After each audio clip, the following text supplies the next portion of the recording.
everybody, welcome to Rock Video Rental. I am Brandon. With me, as always, is Caleb. And we are continuing on with Horror Movie Month. We're going to be talking about Identity. Before we get to that, we're going to do like we always do. And Caleb, have you been watching anything good? So, not so much this week.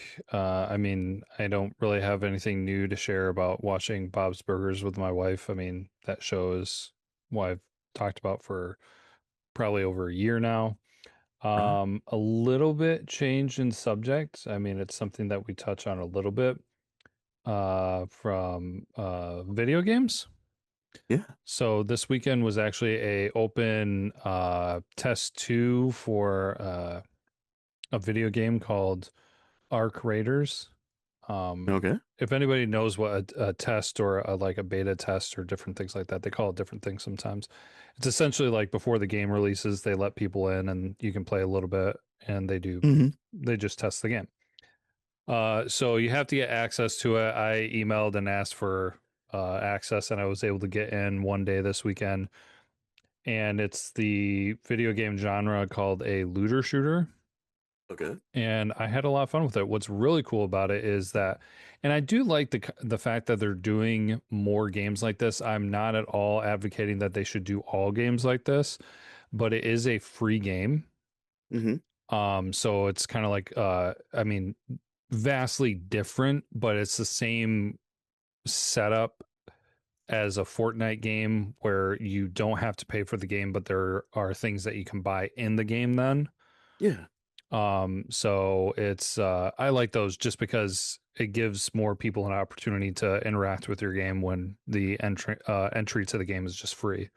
Yeah. And then you Uh, just keep doing updates, and then um, you can have like microtransactions that you don't need to play the game, but yeah, if you want to, yeah, I and then you am can still make money off it. yeah, and this could open into a huge discussion because we don't talk about video games a whole lot on here, but like I am all for optional unnecessary microtransactions where if it's like if somebody wants to spend money on your game, Mm-hmm. cool. But then you have some of those games where it's almost necessary that you do microtransactions to even Yeah. be able to enjoy the game. And those I find are frustrating, annoying, especially like again, not trying to get off subject too much, but there have been games that have come out, I want to say in the past year, maybe a little bit longer, that Mm-hmm. are full-fledged games that you paid for. Like you've paid like 60, $70 for this game, Yeah. and they have content that you practically need that you have to pay extra for to be able Yeah. to enjoy the game. Yeah. So yeah, Or like that's it. here's another huge chunk of the game, but you have to pay $40 for that. Yeah, Yeah. and like everything else is kind of dependent on it, and you don't get to have fun unless you have this part of it. Yeah. Yeah, so no, I don't think this game is going to be like that. It's fun. If you haven't heard about it, look around at it. My daughter even played a little bit. She's 12 and she never really played something like that, but she had a little bit of fun. It was pretty intense for her, but yeah. It's coming out sometime this year. They haven't set a release date, but I'm hoping sooner rather than later because I had a lot of fun with it. So, Rock. but that's it for me. What about All you? right.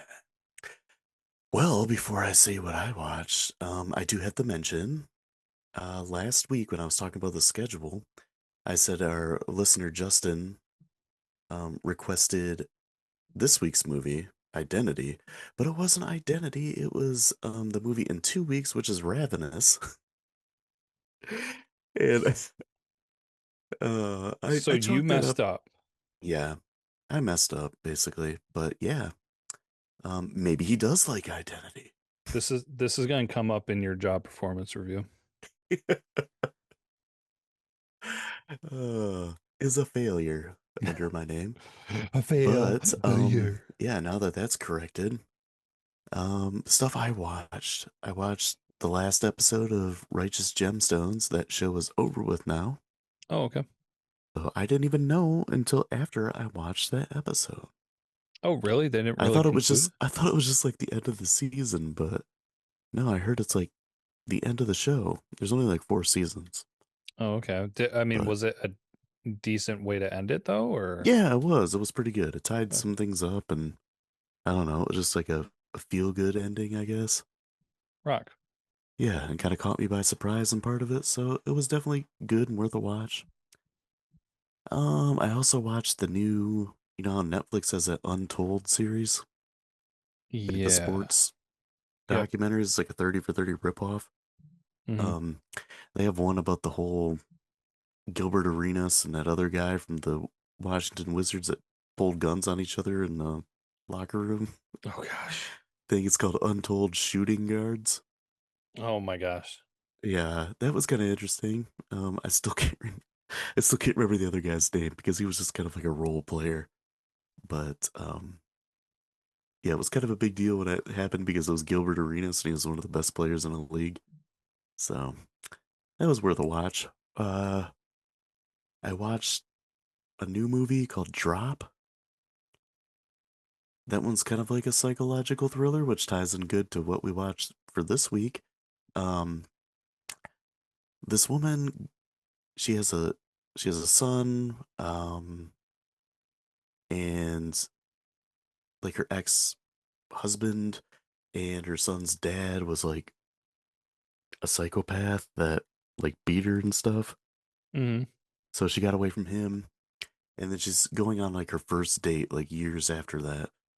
So she's like kind of nervous and everything, and she goes with the dinner, and then she starts getting like these weird they're not texts, they're just kind of like airdrops. Oh, airdrops. Okay. Yeah, so like it's someone in the area messing with her, and they're like, listen to everything I tell you to do, and then they like airdropped her a video of this guy in a ski mask with a gun like standing in her living room. Okay. And like her friend is watching her son, and it's like do what we tell you or like he's gonna kill them kind of thing, and it just keeps getting like escalating, and then there's like a twist at the end, but I don't know, I felt like it fell apart a little bit at the end. The twist wasn't like crazy to me, and just I don't know, it was an interesting movie. It was a decent like new take on something, but it felt like it was lacking something. I don't know why, but that makes the way you're describing it makes me think of, do you remember Phone Booth? Yeah.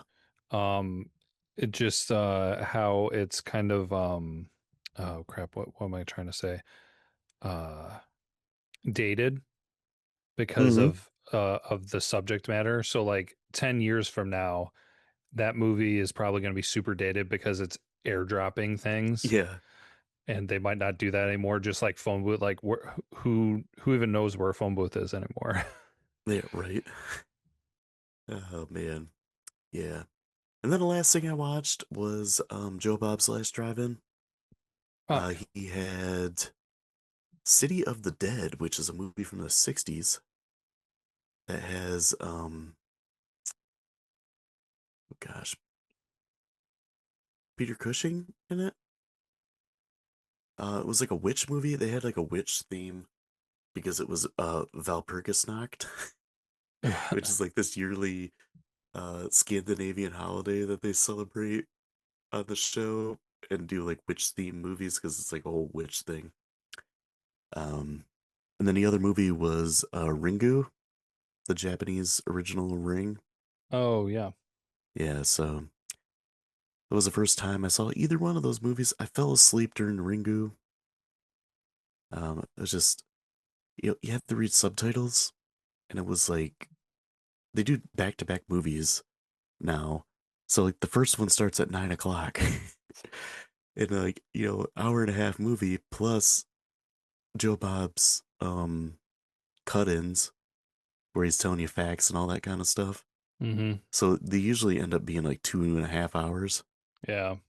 So then like the next movie didn't even start until almost midnight. Don't make me work and read for my movie, bro. Right? I was reading it and I'm like, I was getting into it, and then the next thing I remember, I woke up because the TV was really loud because whatever Shutter had on after that was really loud.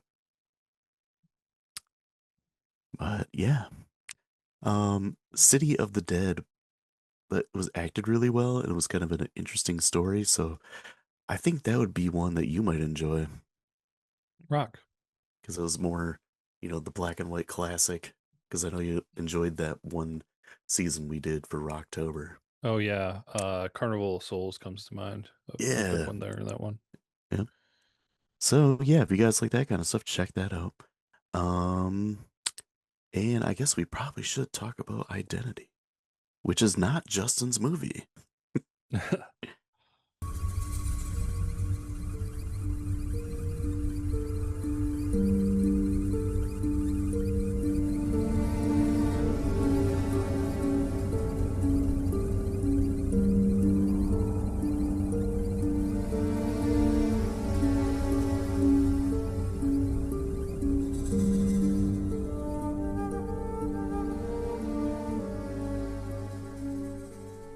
Identity is from 2003 and is directed by James Mangold.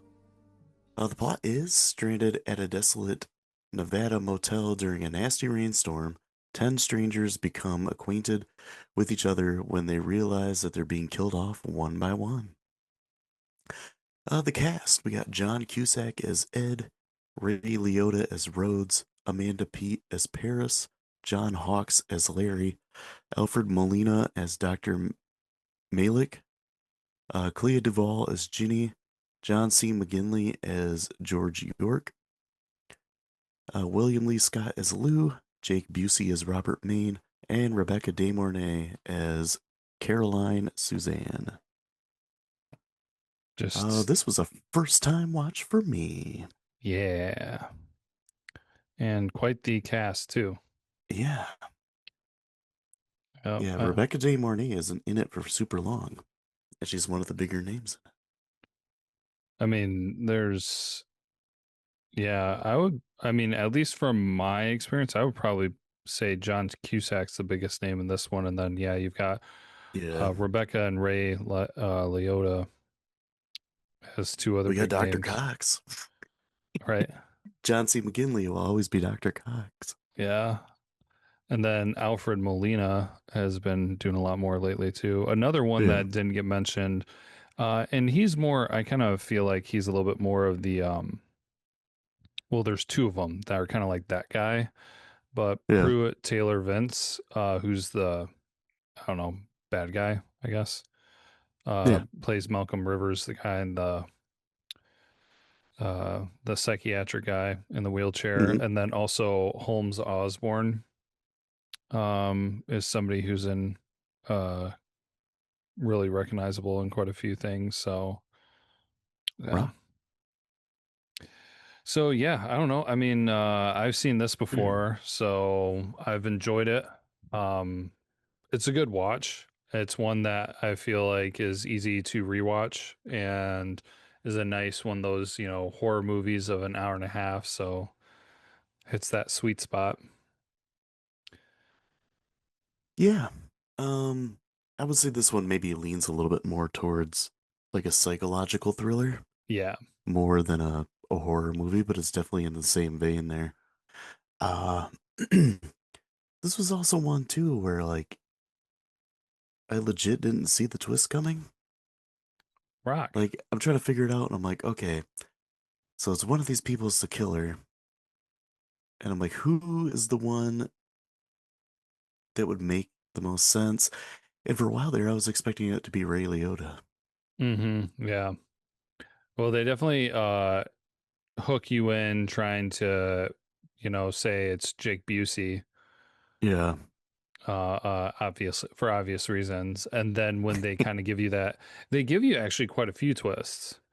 yeah, Um, because the twist that, the whole motel thing, well, spoiler alerts for, whoever hasn't seen it. Um, the whole motel thing isn't real. So hmm, that gets a twist. And then the fact, I mean, it's kind of double layered because not only is the motel thing not real, like you also have the realization that technically nobody there themselves is real. yeah, They're all made up. But then the twist that Ray is Ray's character, who's supposed to be Marshall, is Hmm. actually a felon Yep. who's disguised as a marshal. And I'm trying to think if there was anything else before like the final twist. But yeah, so they jerk you back and forth, up and down, kind of all over the place, trying to like confuse you and everything. But it was interesting. I want to say this is like the third time I've watched this movie. The first time was around when it came out, and then the second one time was a few years after that. So it's been quite a while. But there are things that, if you pay real close attention to it, knowing how the story goes, that they kind of mention early on that make you think, that kind of help point out that's the kid. Yeah. So, and also if you notice, he always kind of disappears when something happens. They Hmm. kind of show that, like he goes into another room or he goes to the bathroom or something. So, Yeah. Yeah. I know that. I noticed that too. It's like, oh, the kid just seems to disappear every time. and he was a creepy kid too. So, Yeah. Yeah. but did you see? Did they catch you when the woman got hit by the car? Like, did that jump scare get you? Yeah. When Cusack hit her. Yeah. Yeah. That kind of surprised me too. Yeah, I remember the first time watching it. That caught me, and I was like, "Oh my gosh, that was so good." Um, but actually, real quick, I just realized I kind of glazed over this. But a couple of things that they do at the beginning that kind of lead you to, like, if you pay attention to the details, that was the kid. They talk about, Malcolm Rivers is the psychiatric character in the movie. They Hmm. talk about his case, and they mention in the case that he was a boy when his mom was like a prostitute, and he Okay. was left in a motel. And she had like some went wrong, I think, and she got killed, Mm. and he was abandoned in a motel. Okay. And so if you listen to the story, it's telling the story of a kid who was in a motel. So it's the setting in the movie, and he's abandoned by himself. And so, like, the connection between, like, okay, so this happened to him when he was a kid. So the trauma happened to the kid, therefore, like, leads you to believe the kid is the one who's the identity that's killing everybody and that whole thing. Hmm. So, yeah. But Yeah. all in all, together, too, it's kind of just a cool, unique concept of the idea of taking on the conversation around multiple personalities, and then the idea of, trying to have someone whittle it down to just one identity. Hmm. And obviously it went wrong then, Yeah. but yeah. So just not only a fun suspenseful horror movie or psychological thriller, but a unique kind of take on the concept itself. Yeah. That's when it started like piecing together towards the end. I started trying to like figure it out, and then when the final twist shows, it's like, oh, okay, kind of thing. Um, I also thought it was kind of strange that like, so John Cusack has a woman with his car, right? Hmm. And then when all this stuff's going on, uh, the motel guy tries to take off, and then he hits Dr. Cox with his car, Yeah, and like those two are married. double So whammy. yeah, so they both get hit by cars. Hmm. Yeah. Yeah.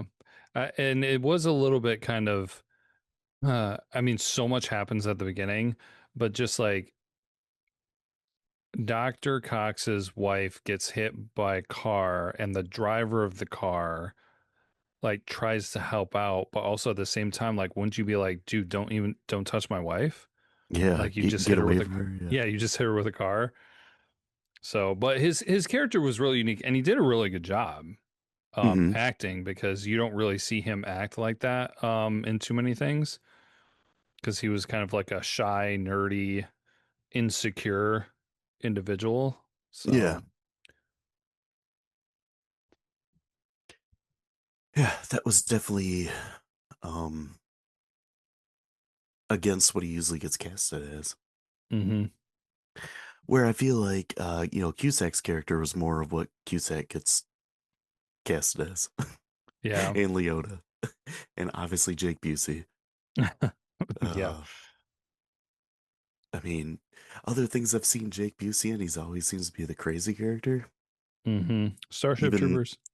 yeah, and even comedies like PCU, he's a nutcase in that too. So Well, what do they say? Apple doesn't fall too far from the tree. yeah, that's what I was gonna say too. Well, oh man, they should make a movie where it has um Jake Busey and Gary Busey. Yeah. It's like just two lunatic father and son. Oh man. They can make another Ginger Dead Man. I feel like they would be perfect for one of those like white supremacy uh out in the uh Yeah, boonies father son, we're going to take down the government. yeah. Uh, well, So, kind of like the character Gary Busey played in Black Sheep, yeah, Chris actually, Farley movie. yep. I almost forgot he was in there for a second. uh, yep, very small role, but definitely a Gary Busey role. But talking about the actors and stuff, I thought everybody did a pretty good job in this. Yeah, I don't think I had really any complaints about anything where somebody wasn't really doing a good job. No, I mean even the kid, like he didn't really have any lines. He was just kind of there to, you know, be a kid and Yeah, be a little bit creepy and awkward. he had the one liner at the end, and that was it. Yeah. So yeah, no, I mean honestly, one thing, since we were just talking about the twist too, the multiple twists, is that this movie was really put together really well and edited really well. Like with all the different things they had going on, it would have been so easy to overcomplicate this movie and make it confusing. Mm-hmm. But they did do a really good job of walking you through the movie, the progression of it, and they had a couple of those like key moments where it's just like I kind of feel like you had that key moment where it's just like, okay, here's the realization that this isn't real, the motel isn't real. All these different people are personalities, they're not individual people, and they walk you through that, and then they have that realization that Ray's character is not a marshal, he's actually a felon, and Mm-hmm. so they kind of walk you through all of that too. So that's part of the one of the things that I really like about it is that it has a lot of going on. It is rather complex, definitely entertaining, but I don't feel like you get lost. Yeah. I'm sure that some people might kind of get could maybe get confused at different points, but I think for a majority of movie viewers, they would be able to keep up with everything. Yeah, it was relatively easy to follow. Pretty straightforward. Um, even with like the high concept stuff going on with, like you said, none of these people exist. They're just all lunatics, different personalities. And like it started, like I said, it started slowly coming together for me towards the end. And then when all of a sudden they show Cusack talking to Alfred Molina, hmm and they're it's like, okay, so he's a psychiatrist and Cusack's insane, so he was the one doing the killing. And then, that's when he hands him the mirror, and that looks at himself in the mirror, and it's a different person looking back, and that's when he changes to the crazy guy. Yeah, that was a really cool shot. Yeah, that was. And then I was like, oh man, like all this, he's just got multiple personalities, and this was like all playing out in his head. Hmm. Yeah, yeah, Now, I what? thought that was handled pretty well. My only issue with movies that have like crazy twists like that Hmm. is that once you know the twist, like the suspense building up to the end, like the who done it part of it is a little ruined. I mean, there's other things to look at where you can like, okay, I'm gonna watch it again and see if I can find like the hints going towards it or things that Yeah, were foreshadowing what was going on. So I guess the movie just kind of changes more than is ruined, you know? like for rewatchability. Yeah, that's what I meant. Yeah. No, I can kind of get that. I mean, kind of like that Old Boy movie. Yeah, Like it is never going to hit you the same as when you watched it for the first time. right. So yeah, Well, no. it's the same with something too, like Sleepaway Camp. Like I've seen that movie countless times, Hmm. and like obviously it doesn't hit the same as it did the first time. But with Yeah, movies like that and with like this would be something that you would watch with someone who's never seen it, and then you get to see their reaction. And sometimes that's just as good because you kind of like live vicariously through that person. yeah, for sure. Yeah. Now, one so in this kind of vein of things, talking about the movie twists, Hmm. as we've said, this one has multiple, but like the big twist was kind of, or the most important twist was kind of near the end. Hmm. Um, I feel like that's kind of the most important part, and it's kind of interesting about the ones that we just mentioned because a lot of them were like that, where it's at Yeah. the end. Because this one leads you into the thought that like, oh, the big twist is that Ray's character is actually a felon, and he killed everybody, but then John Cusack took him out. So you know, Hmm. um, the character Paris is the one that gets to survive. And so you feel like that's the twist, but then they do the twist right at the very end where the kid kills Paris in his mind, and so then Malcolm Rivers, you know, turns evil, however Hmm. you want to say. When they can do it right at the end, because it is a little similar about the whole kind of thing where like you watch a legit, because again we clarified this as a psychological thriller, maybe more than a horror movie, but your cliche horror movie where it's not really over and they kind of have a cliffhanger at the end. Yeah. One that comes to mind right away, I'm not sure what this one specifically does, but like Wrong Turn. Hmm. Wrong Turn, like everything's done, the person escapes and everything, and then somebody goes in and investigates it, and then the hillbilly people like wind up attacking them. Then it's like, ooh, suspense, like twist, is it really over?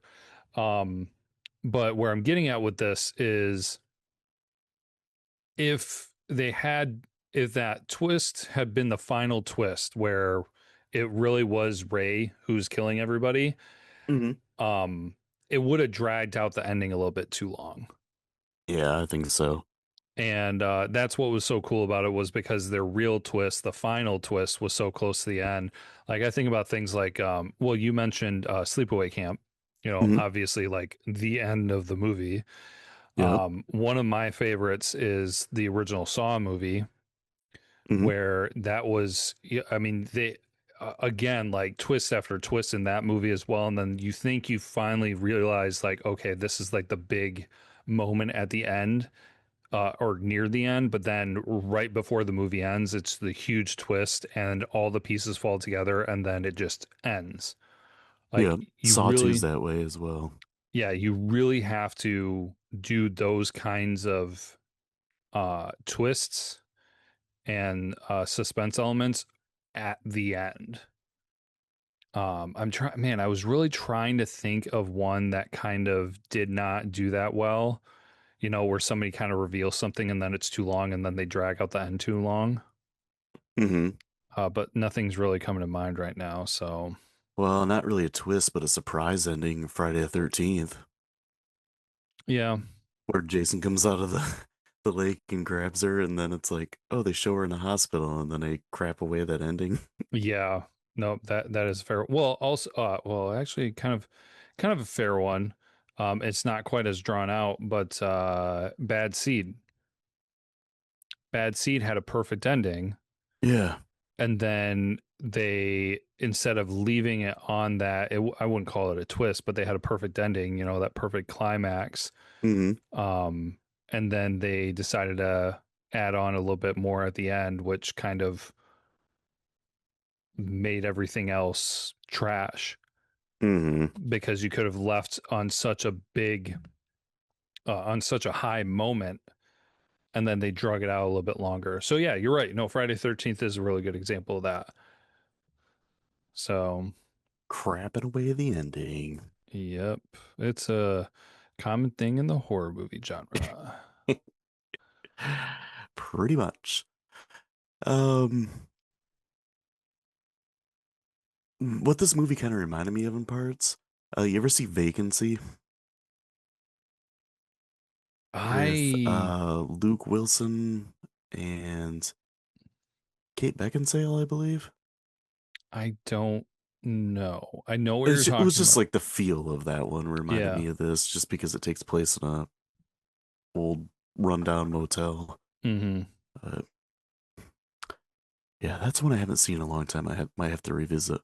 But yeah, this one, I might have to watch it again to see if I can try to pick up what's going on at the end. Like, see if I can figure it out sooner. Hmm. Yeah. It's just because I felt I've talked about this before. Like, you're usually way better at like figuring out things that are gonna happen in a movie than I am. Uh, even like the ones that are obvious, and I'm like, oh man, I didn't know that. Didn't I see that coming. I feel like I have kind of like that storyteller mentality. Yeah, Of I'm not, I don't believe I'm good at telling stories, but just as far as like writing it out and planning it out and kind of things like that, I feel like I kind of see the patterns that a lot of movies use. yeah. So yeah, no, I find it fun. It's kind of like a puzzle for me. But Rock. Um, I guess one thing that I thought was pretty decent, it wasn't like great or anything, but it wasn't distracting, was the score. hmm. I thought I pretty did a pretty good job of like enhancing the mood and everything. Um, and along with the really solid acting in it, made this a movie that I feel like needs to be talked about a little bit more. Like I I remember when it came out, and I remember hearing the title, but not really knowing anything of what it's about, and I Yeah. never really heard anybody talk about it. No, I was kind of wondering if you were going to bring that up, because for me, like I said, I watched it I think probably when it released on DVD. Hmm. I did not watch in the theater, so um I did not remember people really talking about it. The small group of friends that I watched it with, we talked about it a decent amount just because we enjoyed it so much. But yeah, Hmm. it's not one that I really see on any lists from people. Now, I must say it's probably been a little while since I've kind of looked up specifically psychological thrillers. But if there is a list of psychological thriller movies and somebody does who has seen this movie does not include this movie, I would be quite shocked, because it is. I, I'm not going to jump as far as saying this is like one of the top five best psychological thrillers, but it's done so well that anyone who has an appreciation for psychological thrillers and Hmm. knows this movie should recognize it for being as good as it is. Yeah, I agree. I just did a quick search of best psychological thrillers, and I'm like going through a list right now, and it's not on here. Yeah. No, that's and I'm trying to Uh, even, so what's at the top of that list? here, one second. Silence of the Lambs, Okay. which I could agree with that. Where are a couple others? Misery? I Uh, don't really see that as a psychological thriller. I mean, I understand the psychological element, but it's not like one of The those. Machinist is another one. Oh, yeah. Seven. Okay. Yeah, Seven I would agree with. hmm And seven is But definitely more well known and can definitely understand that being way at the top of a list like that. yeah, Sixth Sense, Black Swan, those ones make sense. Yeah. But Yeah, no, I think if you've got a list of at least like 15 or more psychological thrillers, I feel like this would be an easy one to like throw in there even if it's low on the list. hmm yeah, I would agree with that. I've always liked those. Probably honestly, the psychological thrillers is probably one of my more favorite movie genres. hmm Um, just because I appreciate when you can find the good ones that have a little more originality to them. Yeah. Like this one, I mean, I wouldn't say that it's anything revolutionary.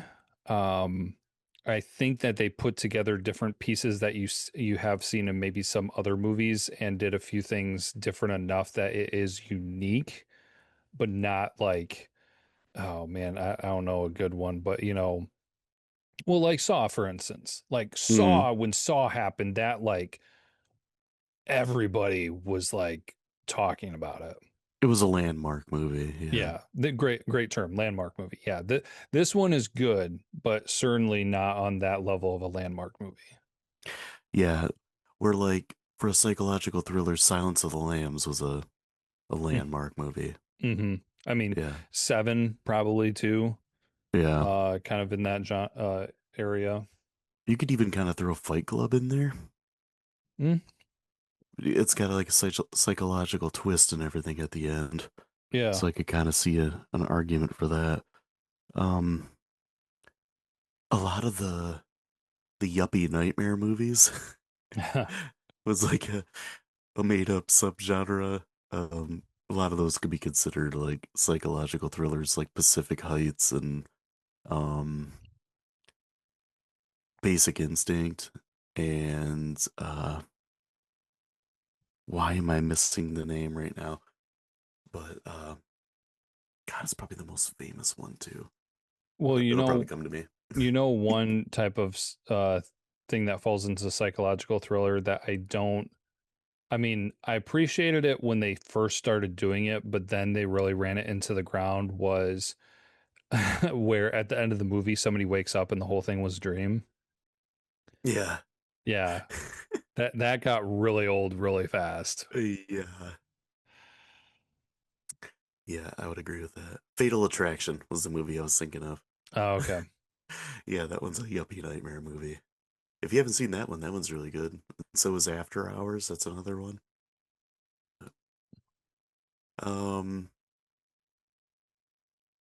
yeah. Anything else to add? You want to move on to trivia and facts, or I mean, I think this is a little bit different than most of the kind of episodes that we do when we break down stuff because we didn't really get into a whole lot about like, I mean, it is not a straight horror movie, but we didn't talk about the kills too much. Um, I don't really think that we needed to, but no? Because they're not really like anything out of the ordinary or spectacular. We talked about the two people getting hit by cars. Now those were kind of a surprise. yeah, I think one of my so the surprise getting hit by cars were some of the most like shock moments, but hmm then I wouldn't necessarily call it a shock moment, but just kind of like that where it messes with your mind. So Yeah. more than a twist, but where it messes with your mind was when the bodies all started disappearing. hmm Because that's the moment, that's the time when you're starting to piece everything together, and it's just like, what the heck is actually going on? Yeah, and Jake Busey kept disappearing. Yeah, It's just like, okay, he was chained to a toilet. Like, how in the heck did he get out of there?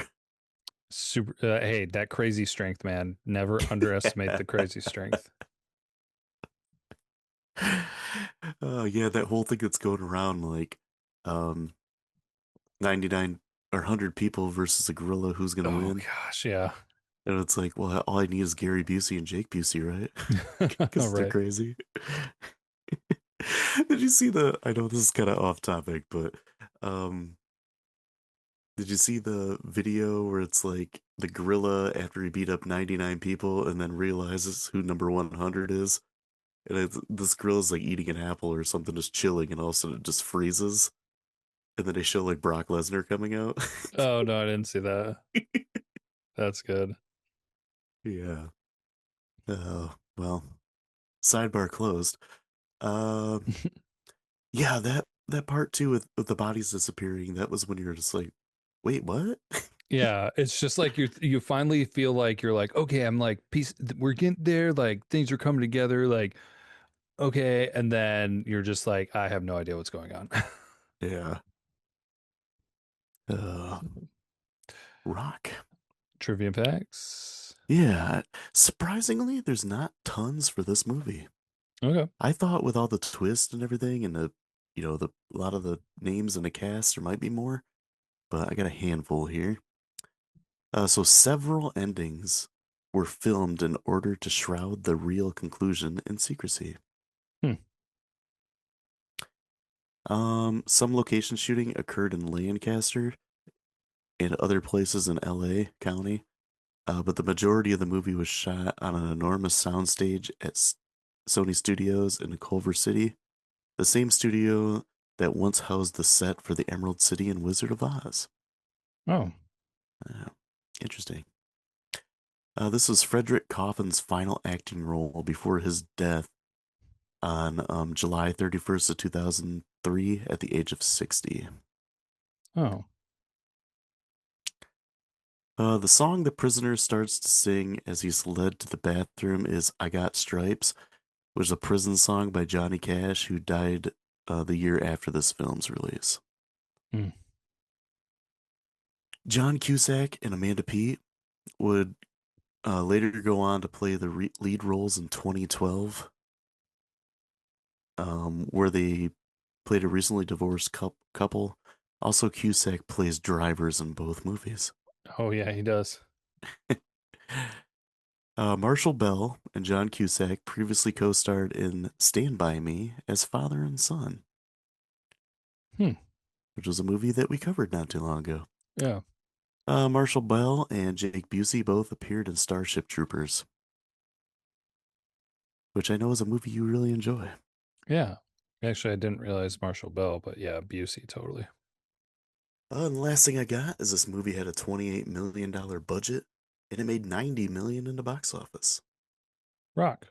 So it was that much of a success, and still no one really talks about it, Yeah. which is kind of surprising. I was expecting this to like barely make anything or lose money. Yeah, no, I mean, I would have figured that wouldn't have lost money, but I did not imagine that would have made that much. Yeah, So, I was kind of shocked. That was like the worldwide gross. okay. But Hmm. yeah, I mean, 90 million off 28. Not too shabby. Yeah. So grades. IMDb, Rotten Tomatoes, what are they? IMDb, give me 8.0. 7.3. Ooh. Hmm. Hmm. Interesting. Rotten Tomato critic 90%. This one surprised me. It's 63. Really? Like, why? How? That is really weird. Then I would probably say audience 88. 75. Wow, it didn't. Wow. People are harsh on this one, I guess. I guess so. Crazy.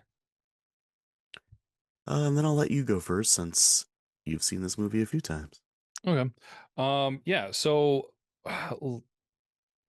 not a whole lot that I could really say about this movie that I would critique it harshly on anything because the acting was really well done. The editing was smooth and progressive throughout the film.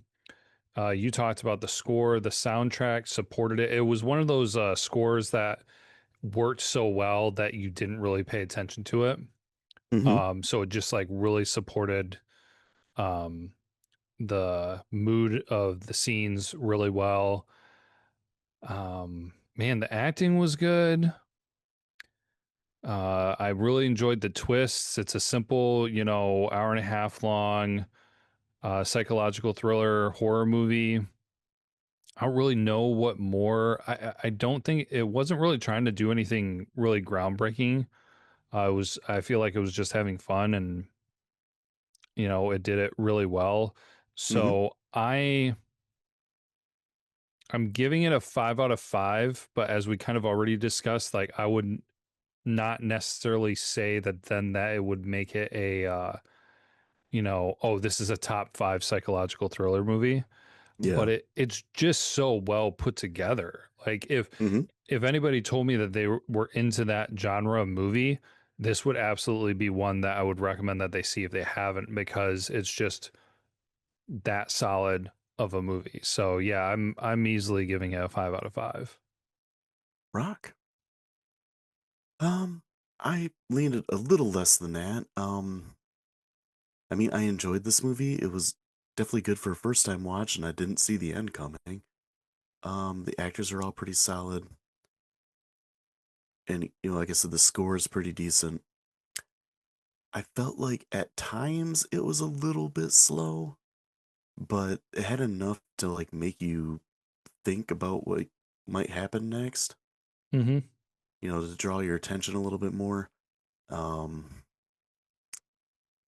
it's funny because it was like an hour and a half, wasn't it? Yeah, it was almost exactly an hour and a half. But but to me, it felt like it was more like 2 hours, which Okay. wasn't necessarily a really bad thing, but it just felt like it was longer than it was. And it could have been because I watched part of it and then had to stop and then came back. So maybe that messed with the pacing for me. Ah, gotcha. But yeah, I think my gripe with it is like I said, when there's a twist at the end like that, the movie changes. Mm-hmm. Sometimes not really in a bad way. It just changes the movie, and then now you watch it in a different way. Um, I think just because it doesn't do a lot that's like brand new and has never been done before, but it does enough different to make it stand out, and I feel like it should be talked about a little bit more. But I ended up landing on a 4 out of 5 because I did enjoy it a lot, but I don't know. I feel like it was just lacking a little bit of something for me. Rock. But yeah, I would definitely say if you like psychological thrillers, then this should be one on your list. And apparently it doesn't get talked about a lot very much. And I couldn't find it on a couple lists that I looked at. Even though they had movies like Taxi Driver, which I would not consider that a psychological thriller. Mm, more so the Misery, I would probably say, Yeah, but it was yeah, more of a character study. character study. Yeah. Yeah, kind of like Yeah. Joker.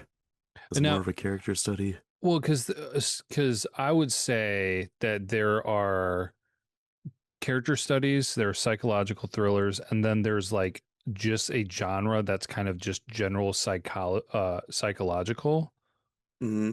like maybe not so much a thriller. Because I feel like when you do a this is my own personal kind of thought process and definition. I feel like if you're talking about psychological thriller, it's more on the side of the scary horror side, Yeah. where if you have a character study movie and it's a psychological movie, it's more on the side of a character study psychological movie, i.e., Misery Yeah. and Taxi Driver. Yeah. Or Fight Club, Yeah. where it's more of like that's more of like a character study and a psychological evaluation of someone. Another one like that would be Swimming with Sharks. Oh, yeah. Now that's kind of like a more of like a character study, kind of a psychological movie, but it's not what I would consider a thriller. Yeah, Yeah. absolutely. Yeah. But yeah. Yeah, it was definitely good to have like a movie that I haven't seen a whole bunch of times. Yeah, it's in a been a horror while. month. We also have another one later on, but and that one actually what it's Ravenous. It's not next week, but the week after. And that one was actually the one that was suggested by a listener, by Mm. Justin. So not Identity, which my wires got crossed. We record at like 11 o'clock at night. Yeah, it happens. Yeah, my We, we brain was like melted. we So apologize to all the tens of our listeners. hey, he's like 10% of our listenership. Yes. So we Oh we man. appreciate you listening, and yeah, bear with our uh corrections. Yeah. But next week's gonna be another 80s horror movie, and it's one I've seen, I think, twice. I know for sure I saw it once, but I'm pretty sure I saw it twice.